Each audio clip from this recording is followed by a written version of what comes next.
Be ready. 5 seconds. Start.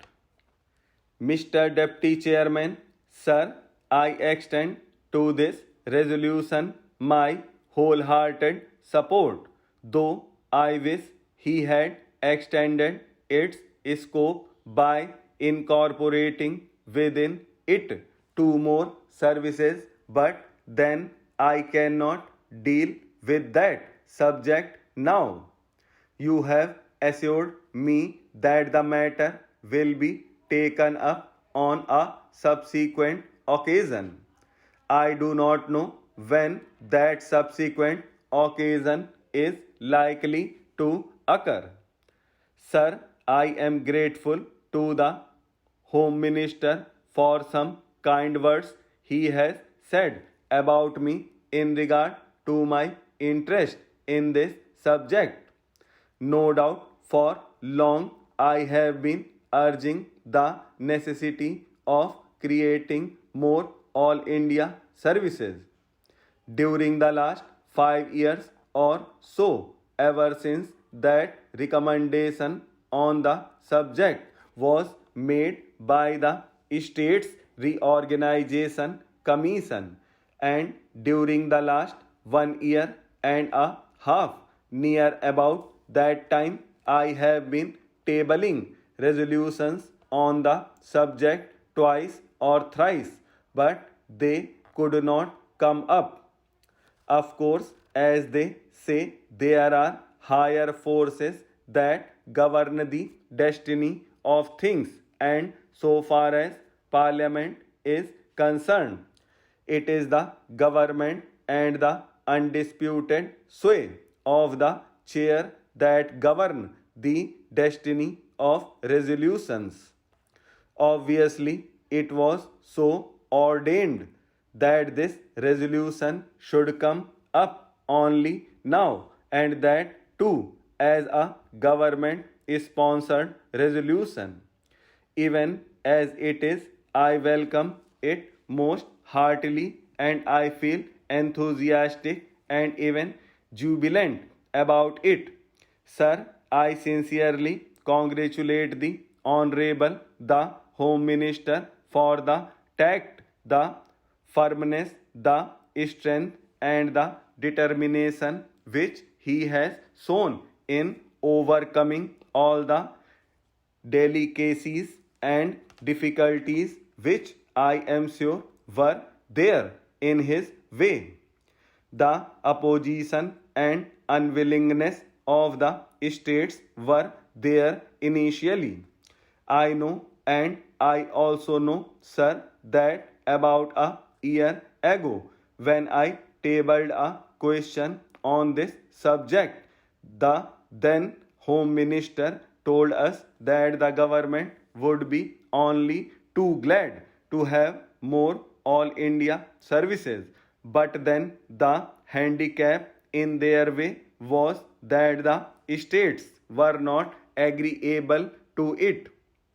Subsequent to that, sir, about the middle of this year, I wrote to all the chief ministers requesting them to let me know their views on this subject, and I was a little unhappy to find that no chief minister replied to me saying that he was agreeable to it. One or two of them especially said that they were against it. So all these difficulties were there in the way of the Home Minister. But I find that by his sweet persuasion he has been able to win over all the chief ministers who in the conference immediately preceding the last one agreed to it in principle, and in the subsequent conference they agreed to it. It appears obviously in toto, and hence we have before us this resolution supported by the chief ministers of all the states. Sir, for that I want to congratulate most sincerely and heartily the Honorable the Home Minister. Now, sir, so far as the merits of this resolution are concerned, I do not think it is necessary for me to elaborate on them because during the last 4 years or so, ever since the publication of the report of the States Reorganization Commission, many eminent men all over the country, eminent administrators and persons who had experience of administration, including the retired comptroller and auditor general, were of the opinion that more all India services should be created. Our Honorable the Prime Minister, as also our Vice President, have on more than one occasion expressed themselves definitely in favor of having more all India services. Last year, sir, about the month of October, when addressing the Indian Police Service officers, when they were going out after having had their training for a year, he expressly said that if national integration was to be maintained, it was necessary to have more all India services. That being so, I think there is not much need for us to emphasize the necessity and the utility for having more all India services.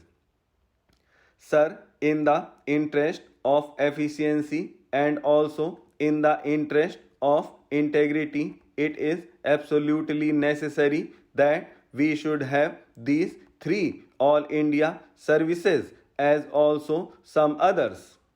The major problem these days before us is that successful implementation of the development programs has to be carried through.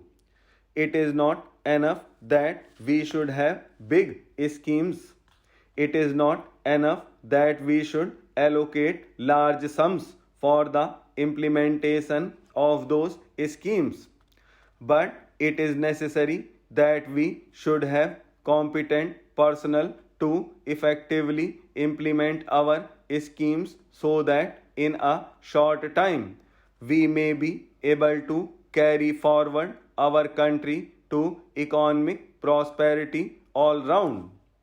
In the past, during the pre-independence period, we had quite a number of all India services.